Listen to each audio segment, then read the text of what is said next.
Israel और Hamas के बीच जारी युद्ध अगले स्तर तक पहुंच गया है।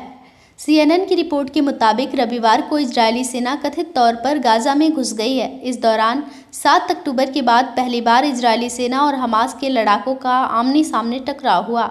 इस बीच खबर है कि इजरायल ने गाजा पट्टी पर हवाई हमले तेज कर दिए हैं। बीती रात इजरायल के प्रधानमंत्री बेंजामिन नेतन्याहू ने अपने टॉप जनरलों और अधिकारियों के साथ बैठक की।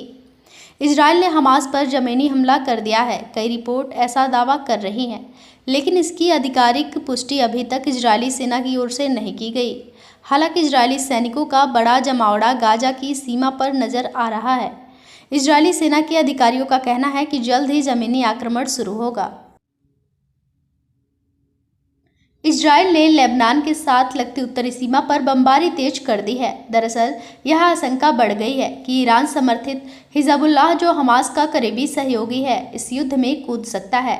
ऐसे में पीएम नेतन्याहू ने हिजबुल्लाह को चेता दिया है कि अगर वह इस युद्ध में कूदता है तो वो उसकी बड़ी गलती होगी। इजरायली सेना के प्रवक्ता जोनाथन ने चेतावनी दे दी है कि हिजबुल्लाह बहुत ही खतरनाक खेल खेल रहा है।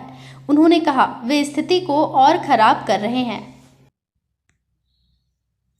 अनियंत्रित हिंसा को देखते हुए ईरान ने कहा, हालात नियंत्रण से बाहर हो सकते हैं। ईरान के शीर्ष राजनयिक हुसैन आमिर अब्दुल्लाहिन ने चेतावनी दी है, अगर अमेरिका और इजरायल ने गाजा में नरसंहार को तुरंत नहीं रोका तो क्षेत्र नियंत्रण से बाहर हो जाएगा।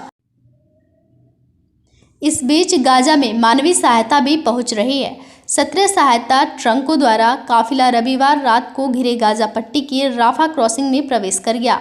अमेरिकी राष्ट्रपति जो बाइडेन और नेतन्याहू इस बात पर सहमत हुए कि अब गाजा में इस महत्वपूर्ण सहायता का प्रवाह जारी रहेगा।